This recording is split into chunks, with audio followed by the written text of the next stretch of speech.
Olá, bom dia, nossos amados irmãos, alunos da EBD, assistindo no YouTube, nossa aula virtual, nossa aula online. É um prazer estar aqui. Saudamos todos com a paz, com a graça do nosso Senhor. Que todos sejam abençoados nessa manhã.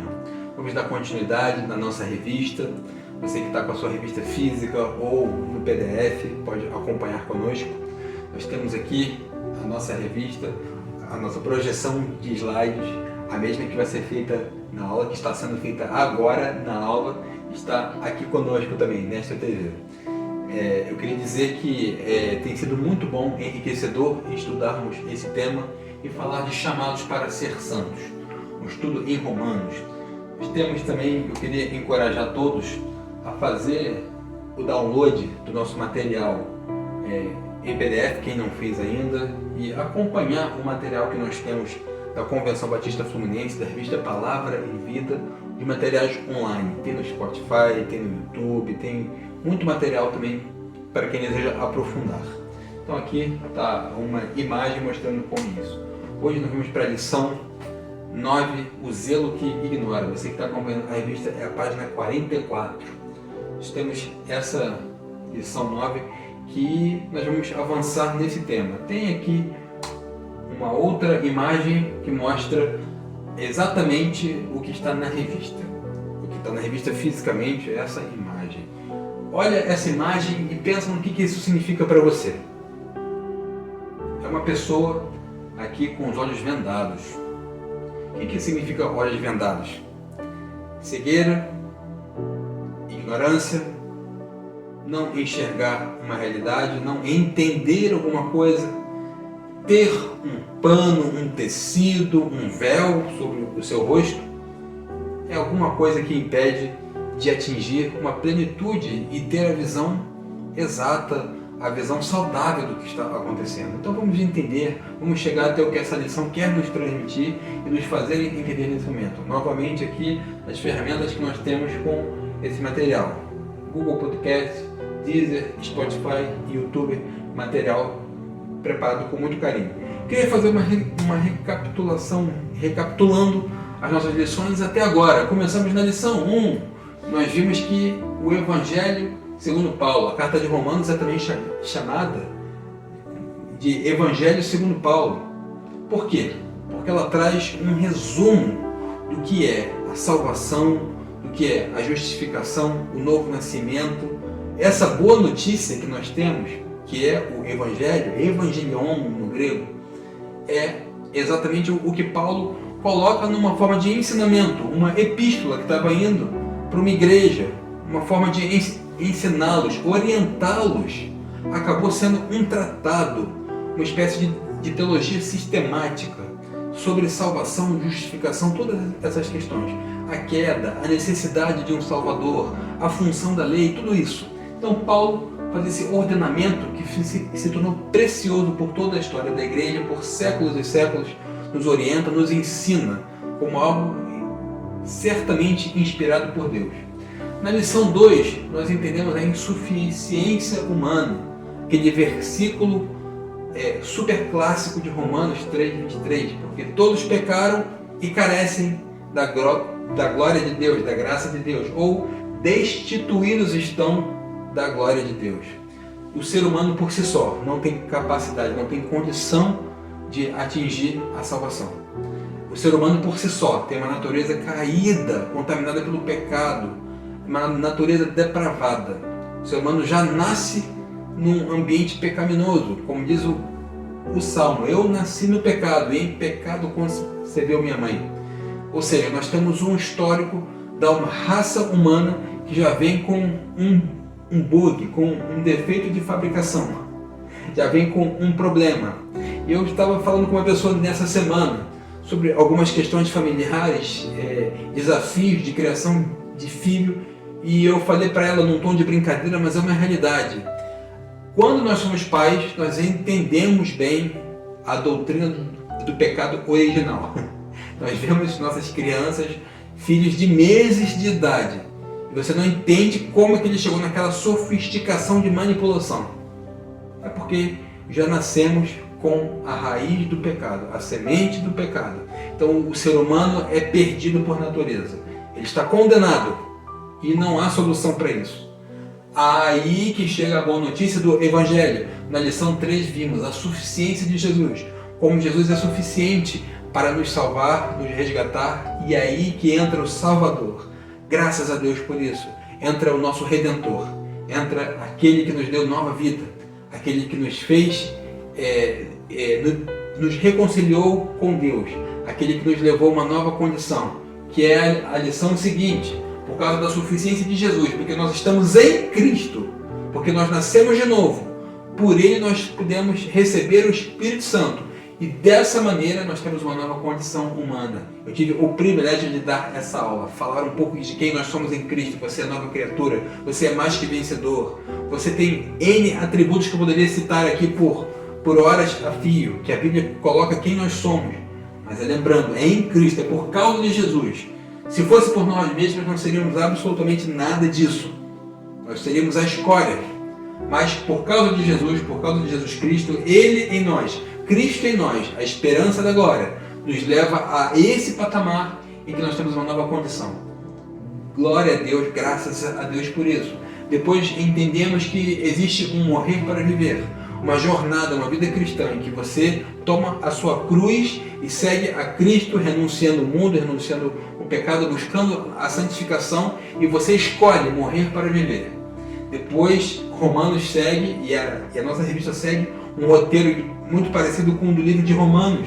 Então, nós vimos na lição 6, a função da lei, a aula dada pela nossa professora Ana Rosa, uma aula especial, em que nós entendemos que a lei veio para mostrar que nenhuma pessoa consegue seguir a lei. A lei é importante. A lei ela é perfeita, como diz o Salmo. A lei do Senhor é perfeita e restaura a alma. O testemunho do Senhor é fiel e dá sabedoria aos simples. Jesus falou: o céu pode passar, mas a minha palavra não passará. A lei, ela não perdeu a validade nos seus atributos morais. A lei dada por Deus, o decálogo, os 10 mandamentos que nós estudamos, ele não é a forma como nós escolhemos viver em Cristo. Mas tudo que está ali não tem como ser contestado. Foi dado por Deus, faz parte do caráter de Deus. Se você acompanhar a lei, você vai ver que você não consegue segui-la, não consegue fazer o que precisava ser feito. Então, a lei tem a função de nos mostrar, nos apontar, dizendo o seguinte: você não consegue. Aí entra o quê? Exatamente a lição 3, a suficiência de Cristo. Ele pagou tudo que nós devíamos. Ele, com um sacrifício único e suficiente, nos resgatou, pagou o preço para que nós pudéssemos ser libertos do pecado e então chegarmos a essa condição. Você vai vendo por que a gente falou que é o Evangelho segundo Paulo, toda essa linha de raciocínio monta todo o plano da salvação, toda a situação, como que o mal entrou na raça humana, tudo isso. É interessantíssimo. Depois vimos as garantias da vida no Espírito, a aula dada pelo professor Márcio. Ele falou sobre a vida do Espírito. Ele é o penhor da nossa salvação, o Espírito Santo. Porque Jesus foi e disse: eu vou deixar com vocês o Espírito Santo. Porque ele tem um papel, é hoje ele que habita em nós, é ele que nos guia. Jesus fez a sua missão, cumpriu com a sua missão, foi elevado aos céus, sentou-se à destra do Pai, ele é ressurreto, ele é presente entre nós, sim, mas é o Espírito Santo que habita conosco e que nos leva à verdade, ao juízo, ao arrependimento, nos ensina, nos capacita a entender e aplicar as Escrituras. É Ele. E Ele foi o penhor. Jesus falou: eu estou deixando para quando eu voltar, vocês terem a certeza disso.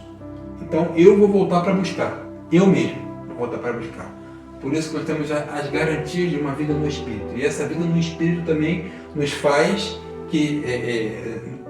entender que o Espírito Santo nos dá todas as ferramentas, tudo o que precisamos para andar no Espírito e cultivar o fruto do Espírito com os seus gomos, com as suas manifestações, para que isso se aplique na nossa vida. Depois, na lição passada, vimos a lição da eleição de Israel. Vimos como que Israel foi escolhido por Deus, como já uma tipologia da nossa escolha, da eleição. E também Israel foi escolhido pela vontade soberana de Deus, para que por eles viessem a salvação. A palavra diz, Jesus falou, a salvação vem dos judeus. Mas não é que a salvação vem pela lei, pelos rituais, pela religiosidade que foi criada no judaísmo. Não, não é isso. Era a promessa que da raiz de Davi, da descendência de Davi, que também vem da descendência de Abraão, é que viria o Salvador, por essa descendência. Por isso que Jesus falou, a salvação vem dos judeus, exatamente por esse fator. Mas todo o Israel também precisa de Deus, precisa do Senhor. A ritualística judaica, até mesmo a cultura dos judeus, como tem muita coisa boa, fantástica, até contextualizada para hoje, que nós podemos até absorver e praticar. Mas nada disso é suficiente. Somente a pessoa e a obra de Jesus é suficiente para a salvação, apesar de Israel ter o privilégio de ter tido os oráculos de Deus, as teofanias de Deus, ou seja, as apresentações reais, tangíveis de Deus. Deus apareceu para Abraão, Deus apareceu para Jacó, para Israel. Jacó, que se tornou Israel, lutou com o anjo do Senhor. Moisés viu a sarça ardente. O povo de Israel, saindo do Egito, presenciou milagres sensacionais, fantásticos. As pragas do Egito, todos os milagres, a abertura do Mar Vermelho, a abertura do Rio Jordão, o maná descendo do céu, mostrando a provisão, e o pão vivo que desceu do céu de uma forma simbólica, materializada ali, para eles entenderem já como uma sombra do que viria. Fantástico. Israel tem um privilégio sensacional. Mas, como no Novo Testamento nós vimos, os apóstolos sendo orientados por Deus, fazendo toda uma crescente para entender que o judaísmo não era o plano final de Deus. E aquilo tudo era para mostrar, para apontar para algo maior, que era exatamente o plano de salvação do Senhor. E na lição 9, o que nós vamos ver? Exatamente o tema da lição. O zelo que ignora com vocês a estrutura da lição. Se você olhar na sua revista, temos 4 tópicos. 1. Zelo e esforço. 2. Jesus é o Senhor. 3. A salvação é para todos. Chegando numa conclusão. Nosso texto base de hoje é Romanos 10, que eu vou colocar aqui o 4. Eu encorajo você a ler calmamente e pausadamente. Se você quiser ler depois, ou dar um pause aí no vídeo, ler Romanos 10 com atenção. Vamos ler aqui conforme nós podemos fazer nesse ambiente aqui. Mas vamos começar com o 4. Eu queria frisar, grifar o 4, versículo 4, para você memorizar até, mentalizar esse versículo, caso não tenha feito ainda. Romanos 10, versículo 4. Porque o fim da lei é Cristo, para a justiça de todo aquele que crê. Queria encorajar você a pesquisar. Esse termo aqui, ó, fim. Esse fim aqui. Ele está falando de fim de término ou fim de finalidade? Ou as duas coisas? Nós podemos ler no original e entender que o mais reconhecido é que é o fim, que foi o término. Começou uma nova aliança, veio um novo ciclo, uma nova vida. Mas também fala de finalidade, e é correto você falar isso. O fim da lei é Cristo. Ele não encerrou no sentido de invalidar a lei. Ele ressignificou. Colocou que ele era suficiente para nós que não conseguimos cumprir a lei. E também, como nós vimos naquela lição, a finalidade da lei é apontar para Cristo. Então grava isso, porque o fim da lei é Cristo, para a justiça de todo aquele que crê. Romanos 10, 4. Vamos agora ler rapidamente, tá? Sem tomar muito tempo, o capítulo todo. Romanos 10, do 1 ao 4, eu vou passando os slides aqui sucessivamente para a gente ler o capítulo todo. Irmãos, o bom desejo do meu coração e a oração a Deus por Israel é para a sua salvação. Porque eles dão testemunho de que têm zelo de Deus, mas não com entendimento. Porquanto, não conhecendo a justiça de Deus e procurando estabelecer a sua própria justiça, não se sujeitaram à justiça de Deus. Porque o fim da lei é Cristo para a justiça de todo aquele que crê. Ora, Moisés descreve a justiça que é pela lei, dizendo: o homem que fizer estas coisas viverá por elas. Mas a justiça que é pela fé diz assim: não digas em teu coração, quem subirá ao céu, isto é, a trazer do alto a Cristo? Ou, quem descerá ao abismo, isto é, a tornar a trazer dentre os mortos a Cristo? Mas que diz: a palavra está junto de ti, na tua boca e no teu coração. Esta é a palavra da fé que pregamos, a saber, se com tua boca confessares ao Senhor Jesus e em teu coração creres que Deus o ressuscitou dentre os mortos, serás salvo. Visto que com o coração se crê para a justiça e com a boca se faz confissão para a salvação. Porque a Escritura diz: todo aquele que nele crer não será confundido, porquanto não há diferença entre judeu e grego, porque um mesmo é o Senhor de todos, rico para com todos os que o invocam, porque todo aquele que invocar o nome do Senhor será salvo. Como, pois, invocarão aquele em quem não creram? E como crerão naquele de quem não ouviram? E como ouvirão, se não há quem pregue? E como pregarão, se não forem enviados? Como está escrito: quão formosos os pés dos que anunciam o evangelho de paz, dos que trazem alegres novas de boas coisas. Mas nem todos têm obedecido ao evangelho, pois Isaías diz: Senhor, quem creu na nossa pregação? De sorte que a fé é pelo ouvir, e o ouvir pela palavra de Deus. Mas digo, porventura não ouviram? Sim, por certo, pois por toda a terra saiu a voz deles, e as suas palavras até os confins do mundo. Mas digo, porventura Israel não soube? Primeiramente diz Moisés: eu vos porei em ciúmes com aqueles que não são povo, com gente insensata vos provocarei a ira. Isaías ousadamente diz: fui achado pelos que não me buscavam, fui manifestado aos que por mim não perguntavam. Mas para Israel diz: todo dia estendi as minhas mãos a um povo rebelde e contradizente. Terminamos o capítulo. O que vocês entenderam desse capítulo? Faça uma rápida reflexão. O que esse capítulo quis dizer? Por que a lição diz o zelo que ignora? Lembra que no iniciozinho falou: eles têm zelo, mas sem entendimento. Gostaria de voltar nessa imagem, nessa figura. Como na lição bota alguém vendado. Temos outra imagem de alguém aqui vendado, com as mãos assim, que mostra que está perdido. E essa movimentação das mãos é religiosidade, tentando ajudar no processo. Sem ver, eu esbarro em tudo aqui, eu vou fazendo um caos aqui nessa gravação, posso sair derrubando tudo, e as minhas mãos, meu corpo vai tentando me ajudar. A religiosidade tentando acomodar alguma coisa, mas não adianta. A solução é tirar as vendas, tirar o véu e ver, enxergar. E o que é enxergar? Entender o que nós temos falado o tempo todo. A obra da salvação, a obra de Cristo.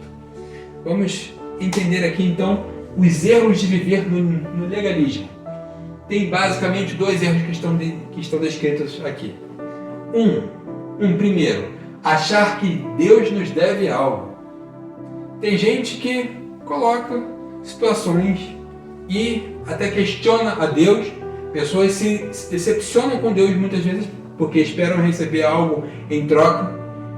Eu já vi pessoas falando: mas eu fiz isso, eu me esforcei dessa maneira, e por que não aconteceu isso ou não se sucedeu aquilo? Essa questão, essa situação perniciosa que vem do legalismo, achar que eu estou fazendo algo que é legal no sentido de lei mesmo, e que Deus, ele me deve algo. É a história, a parábola do publicano e do fariseu. Um pediu misericórdia, o outro falou: graças te dou porque eu não sou assim, eu não faço isso, eu não faço aquilo, eu não sou assim desse jeito, eu faço isso, faço aquilo, faço aquilo. Isso para Deus não serve, porque tudo que a gente tenta fazer pelas nossas forças, para Deus é trapo de imundícia. A Bíblia diz: as nossas justiças são trapos de imundícia, mas o que nós fazemos nele, por ele, dele e para ele, sim, é aceitável diante de Deus, é sacrifício aceitável, sim, é algo que Deus se compraz. Sentir-se superior. Novamente, eu falei agora da história do fariseu. Eu sou superior a ele. Isso leva a um sentimento de superioridade, que é a coisa terrível, é algo maléfico. Leva as pessoas às atitudes mais estranhas, que não tem nada a ver com o amor de Deus. Leva a pessoas a um extremismo religioso. Aí você às vezes não entende como que uma pessoa que prega o amor de Deus pode de repente cismar de ir até um lugar e agir com violência, explodir alguma coisa, por causa disso. Se sente superior, começa a achar que pode determinar as coisas. Isso leva a descer ladeira abaixo com sentimentos e atitudes e uma programação mental toda errada. Isso é o erro de viver no legalismo. E nós colocamos que o legalismo é isso. O fim da lei é Cristo? Tem uma pergunta, tem uma imagem aqui do Decálogo, os 10 mandamentos. Como você entendendo. É o fim? Isso aqui não existe mais? Como eu já falei, acabou? Ou seja, eu não preciso mais honrar meu pai e minha mãe? Eu agora posso furtar? Eu posso ter outros deuses? Deus me livre. Eu posso cobiçar? Adulterar? Ou deixar de ter uma reverência pelas coisas de Deus, como essa questão do sábado. O sábado foi instituído de uma maneira que nós temos uma ressignificação nos dias de hoje. Mas esse princípio do descanso e de você consagrar um tempo a Deus é válido para hoje, sim. Tudo isso não acabou, como nós falamos, mas finalizou o tempo em que as pessoas só tinham isso para entender, que as pessoas só tinham isso para seguir. Hoje nós temos Cristo em nós, suficiente para nós. Como que as pessoas viviam ou eram salvas antigamente? Se elas só tinham a lei. Seguindo toda a lei, elas também não conseguiam. A salvação também era pela fé. A fé que Deus iria, de alguma maneira, no momento que Ele prometeu, suprir isso. Desde Abraão, Deus falou: eu vou suscitar da tua descendência o quê? A bênção para todas as famílias da terra. Era isso, era Cristo. Todas as promessas do Antigo Testamento, toda a lei que foi dada a Moisés, era Deus falando: eu suscitarei no meio de vocês um profeta verdadeiro, a ele vocês vão ouvir. Eu vou suscitar a salvação num momento futuro. A fé no Messias que viria representa a salvação antes da materialização. Depois de Cristo, como Cristo dividiu a história em duas, até no mundo secular. Hoje, o dia de hoje, vê a data no calendário, no seu celular, em algum documento. Está lá 2023 por causa de Jesus Cristo. Ele que dividiu a história em duas. Então, nesse momento, a partir daí, nós hoje somos salvos pela fé em quem? Que é um dom de Deus, dado pelo Espírito Santo, que nos capacita a ter o dom da fé.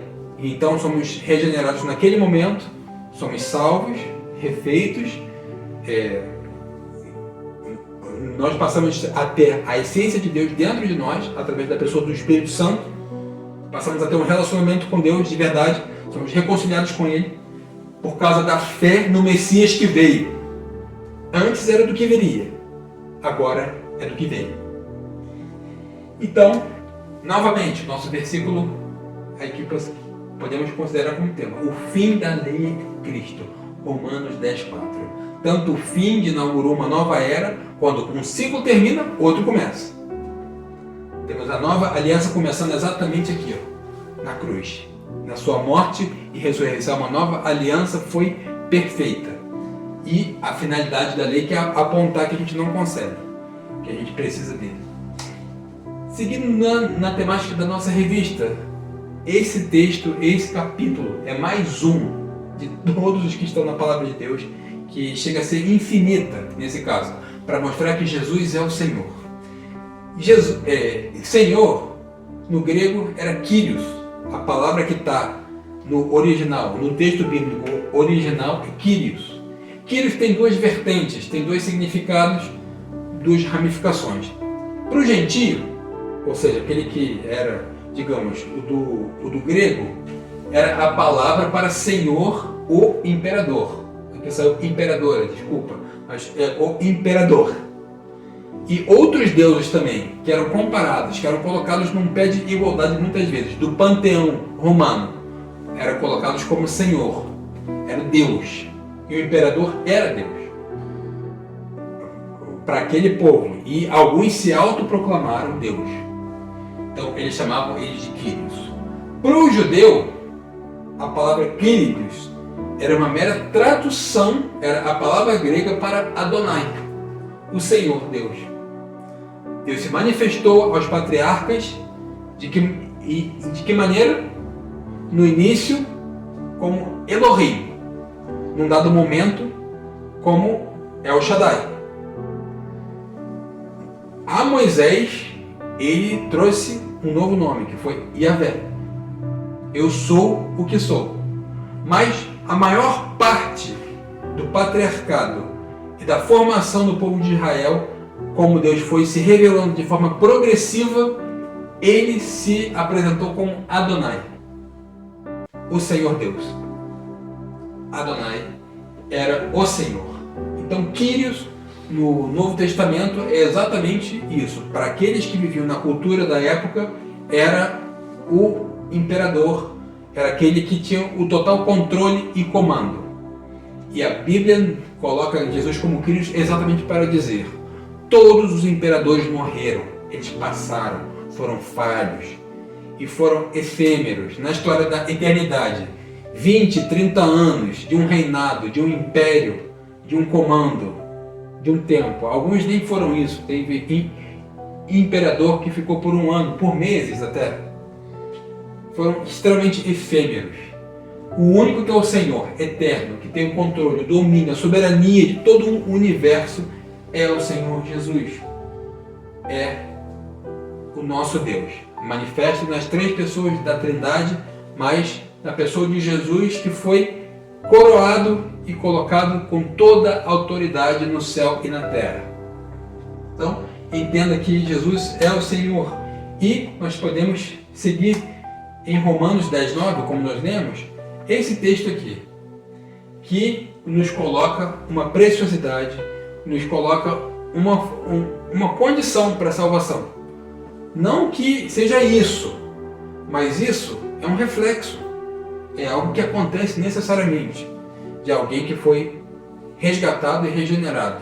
Romanos 10:9-11. A saber, se com a tua boca confessares ao Senhor Jesus e em teu coração creres que Deus o ressuscitou dentre os mortos, serás salvo. Visto que com o coração se crê para a justiça e com a boca se faz confissão para a salvação. Porque a Escritura diz: todo aquele que nele crer não será confundido. Você tem que, para seguir a fé cristã, o cristianismo, ele se fundamentou nisso, nessa verdade que Paulo trouxe. Você crê no coração, você crê. É algo que não pode ser materializado. O seu coração, a sua mente, o seu ser, você crê, você sabe, você que crê, você sabe como você crê. É algo inexplicável, é algo que não dá, como eu falei, para materializar, mas você crê. Mas, em algum momento, você confessa. Você tem uma fé pública. É importante frisar que essa pública não necessariamente é pública para um cenário de larga escala. Nós temos irmãos no mundo todo, em países em que impera a perseguição religiosa, em que impera uma intolerância com o cristianismo, e nós temos um ranking até feito pelo Ministério de Portas Abertas, que mostra os 50 países com maior perseguição, por ordem, ranqueados ali. O principal deles, o maior deles, é a Coreia do Norte. Se uma pessoa desconfiar que é cristão, que alguém é cristão lá, até mesmo sem evidências, pode ser condenado à morte. Pelo mero desconfiar. Imagina um cenário como esse. Mas uma pessoa que ouviu o evangelho lá, mesmo de uma maneira secreta, escondida, ela confessa para quem falou, eu creio. Esse confessar com a boca, em algum momento, das diversas maneiras, sobre manifestações culturais diversas. As igrejas têm uma maneira, muitas delas, a maioria, que seguem o padrão bíblico, tem maneiras de confessar isso. Ou com uma profissão de fé padronizada, mas que a pessoa fala e crê naquilo sinceramente. Na nossa igreja, numa assembleia, as pessoas fazem uma profissão de fé. Elas falam, dão um testemunho que não é padronizado, podem ter perguntas e falam como que elas chegaram a essa crença, a crer, como foi a experiência delas, como que elas tiveram uma experiência com Deus. Isso é lindo. É um momento em que eu particularmente me emociono vendo aquelas pessoas falando no microfone ou não, ou alto, diante de um público, que é o público da nossa igreja, dizendo, eu conhecia Jesus dessa maneira, foi maravilhoso, foi assim, eu era assim. Então, existe uma confissão. Essa confissão faz parte do cristianismo, faz parte da nossa fé. Por isso que Paulo salientou isso, com o coração se crê e com a boca se confessa, para a salvação. Novamente, a salvação vem de Jesus, mas ele dispara, porque é como se fosse uma condição, porque não tem como isso não estar presente na sua vida cristã. A salvação é para todos. Aí Paulo vai falando, o judeu para Deus é igual ao gentio. Será que ele é igual em tudo? Certamente não.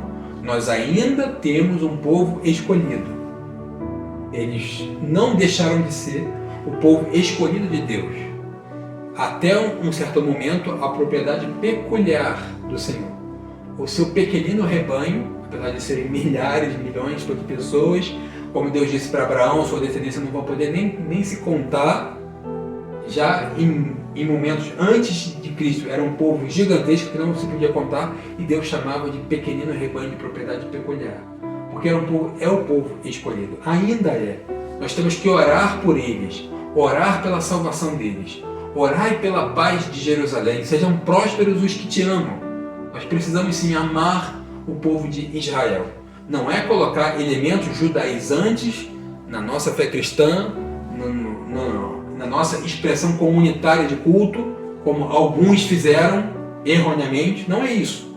Não é se apropriar de elementos judaicos e achar misticamente que isso vai trazer alguma coisa. Se eu andar com uma estrela de Davi aqui pendurada no meu pescoço, vai ser legal. Se eu tocar um shofar, vai acontecer isso, acontecer aquilo. Não devemos judaizar a fé, mas sim valorizar e reconhecer o povo escolhido de Deus, o povo de Yahvé. Sim, eles são, e valorizar isso. Mas diante de Deus, o judeu é igual ao gentio, como diz o texto. Por quê? Porque independente da sua raça, formação, ou mesmo sendo o povo escolhido de Deus, todos os judeus, todas as pessoas estão carentes, têm a carência de um Salvador. Aí que está o pé de igualdade que Deus coloca e que Paulo, inspirado por Deus, fala nesse texto. É igual, porque eles também são carentes de um Salvador. Sejam os que criam no futuro o Messias que viria, ou hoje, os que creem no Messias. É necessário crer. Outra coisa, a salvação é universal. Nós temos em Atos 10 um texto lindo. Pedro tem uma descoberta sensacional. A salvação é universal. O Evangelho é para todos.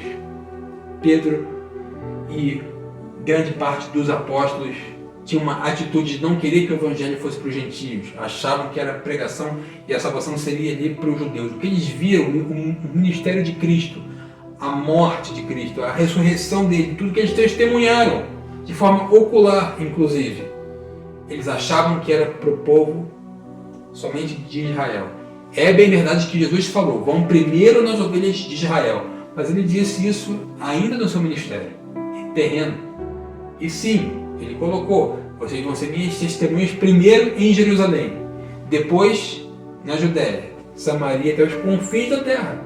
Os confins da terra porque Jesus deu uma instrução para eles, para irem ao mundo todo. Não era só para os judeus, mas eles por um modelo mental antigo, por esse zelo que ignora, esse mesmo véu que está sobre muitos judeus hoje, que os impede de ver o Salvador, de ver quem Jesus é, o que ele representa. Toda a simbologia do Antigo Testamento está ali. O tabernáculo está ali em Jesus. Toda a disposição dos móveis do tabernáculo remete para a cruz. Cada estaca, cada detalhe do tabernáculo fala do Evangelho. Cada simbologia do Êxodo remete para Cristo. Aquela serpente, Jesus citou, assim como Moisés levantou aquela serpente no deserto, importa que o Filho do Homem seja levantado. O maná simbolizava o pão da vida. Tantas outras coisas que eu poderia citar aqui. A Bíblia diz que o povo foi batizado no Mar Vermelho. É uma simbologia até do batismo. Só não vê isso quem está com um véu na frente. E esse véu tem que ser retirado. E os apóstolos estavam com um véu, achando que aquele evangelho, todas aquelas maravilhas que a gente tinha visto eram apenas para os judeus. Como assim? Até que Deus fez com que Pedro, de uma maneira miraculosa, você pode ler a história, ele tem uma visão primeiro. E depois uma pessoa o procura também, guiado por Deus de maneira sobrenatural. E ele vai dessa pessoa de maneira sobrenatural. E ele vê que não só o gentio crê, se converte, mas sobre eles desce o Espírito Santo. Aí Pedro finalmente atina. Deus não faz acepção de pessoas. Em outras palavras, o Evangelho é universal, a salvação é universal. A palavra de Deus diz lá em Timóteo, ele deseja que todos cheguem ao conhecimento da verdade. Significa que nós temos que crer que todos devem ser alcançados com a mensagem. É bem verdade que a palavra nos mostra que tem aqueles que vão ser condenados, que mesmo ouvindo a mensagem, a rejeitam, não aceitam. A nossa lição, na lição passada, a nossa revista fala na lição passada e nessa, remetendo à declaração doutrinária batista, que nos deixa à vontade para você escolher o tempero que você vai colocar de algumas teologias, se for o seu caso. Mas ele cristaliza os pontos fundamentais do Evangelho. Nos coloca a questão da eleição desde antes da fundação do mundo pela presciência divina. E nos coloca também, não abole a questão da escolha do ser humano na nossa declaração doutrinária. Nós cremos sim que existe a escolha do ser humano em algum momento e que isso é um dom de Deus, sim. Chega uma hora que fica difícil para o ser humano, que a gente não entende. Chega uma hora que a gente precisa confiar na soberania de Deus para entender tudo isso. Mas nós carregamos essa marca, uma marca também que eu considero muito equilibrada, que harmoniza diferentes conceitos. E esse Evangelho, essa salvação universal, nos leva a entender que a igreja, o corpo de Cristo, é quem anuncia o Evangelho. Por isso que ao longo do texto de Romanos 10 vai discorrendo, chega naquela parte linda, que já é cantada, que é romanceada. Formosos são os pés dos que anunciam a paz, o Evangelho da paz, ou que anunciam coisas boas, ou que levam a boa notícia. Numa época que as pessoas tinham o pé muito sujo por andar na poeira, por andar num cenário muito diferente de hoje, você consegue ver algo mais ou menos similar se você for para um lugar de muito interior, muito roça, onde não tem asfalto, as coisas não são revestidas como esse lugar, a gente vê revestimento para todo lado, uma limpeza diferente. Não, as pessoas andavam naquela poeira. E os pés mesmo sujos, calejados, maltratados, eram formosos, porque carregavam a mensagem, levavam as pessoas que eram os portadores daquela mensagem do Evangelho. A igreja anuncia o Evangelho e isso é lindo. Vamos já vindo para a parte final, bem trazendo alguns versículos que tem na sua revista aí, você pode ler com calma depois, então vamos passar rapidamente para chegar ao final e à conclusão. Colossenses 4,6 diz: a vossa palavra seja sempre agradável, temperada com sal, para que saibais como vos convém responder a cada um. Ou seja, nós temos que ter esse discernimento, essa atitude para, sempre que for necessário, responder como diz a palavra de Deus, a razão da nossa esperança.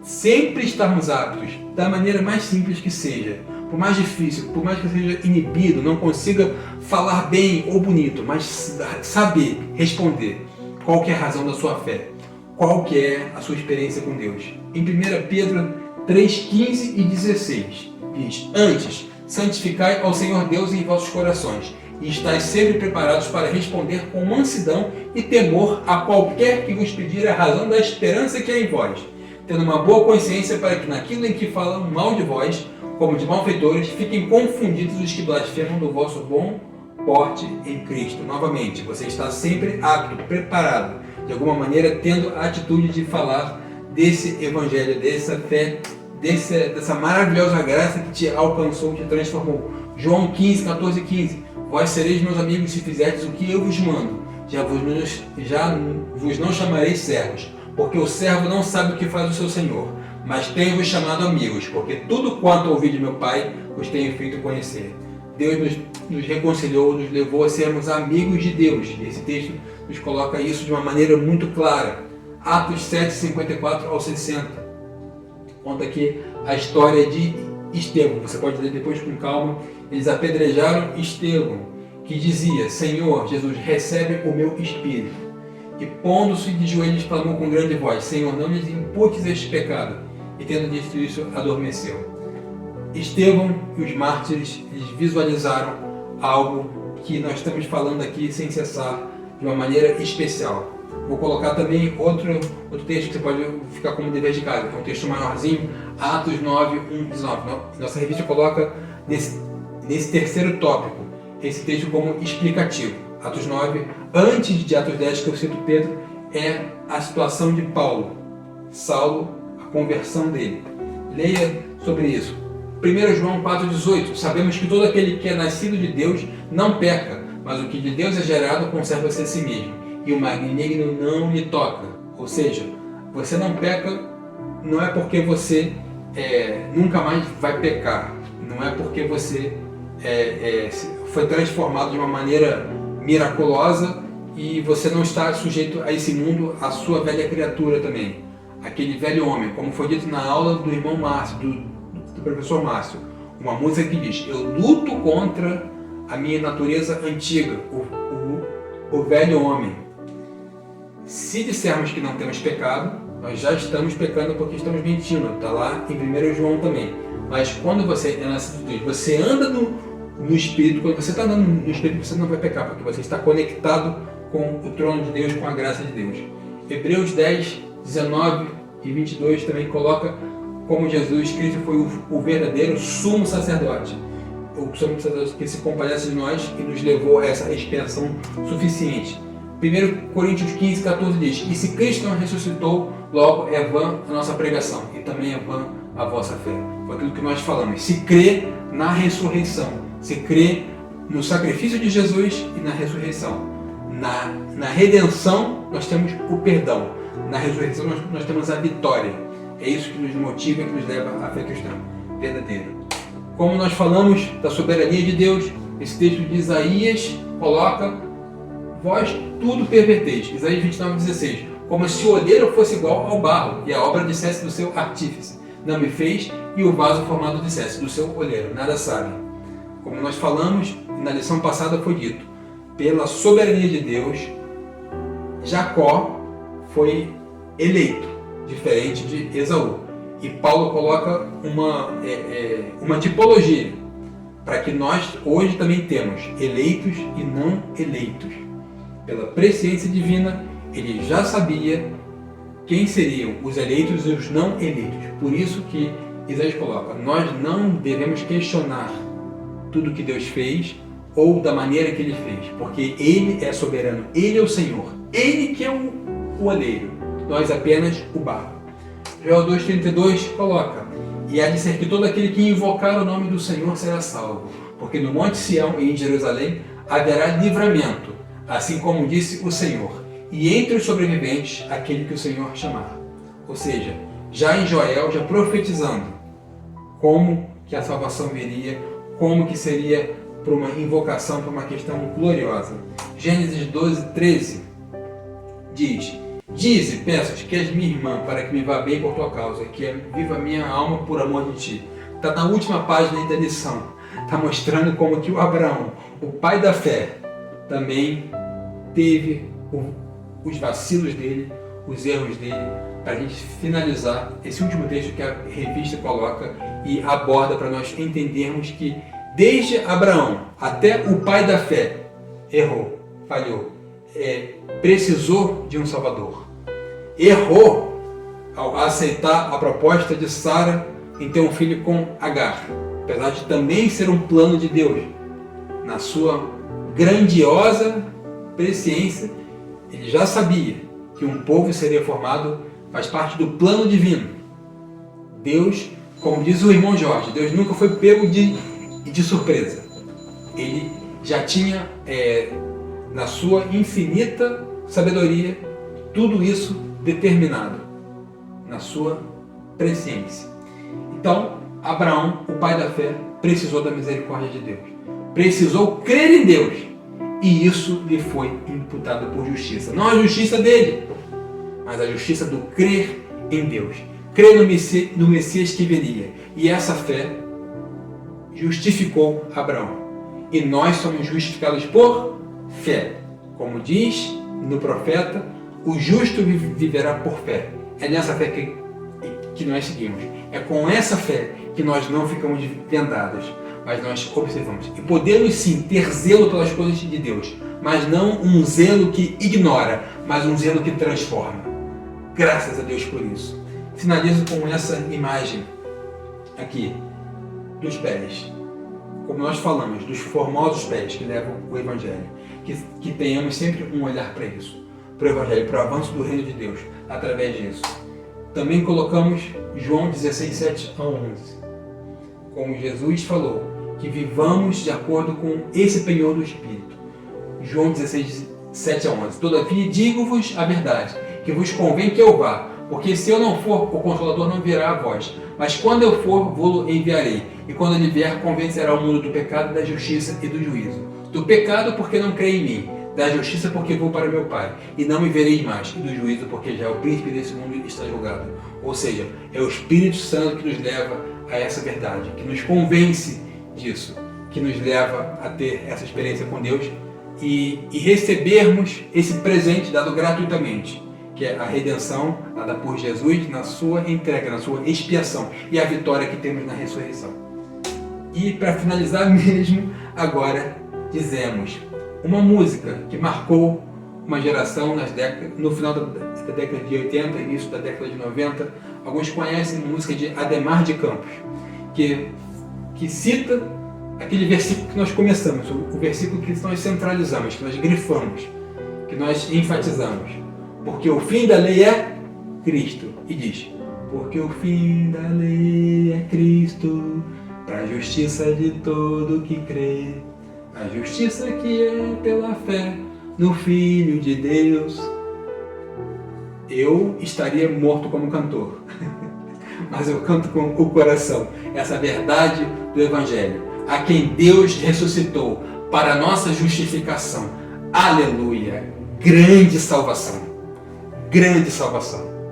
Essa música coloca de uma maneira simples esse texto e fala ao nosso coração. Dessa maneira, eu termino cheio de júbilo e alegria no coração, por poder compartilhar essa palavra. Que o Senhor complete a boa obra na sua vida.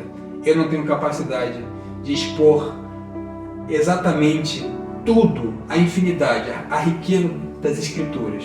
Não tenho capacidade por mim mesmo, mas o Espírito Santo pode completar isso, e assim creio que assim será na sua vida. Que Deus abençoe a todos, somos gratos e muito obrigado por mais essa manhã.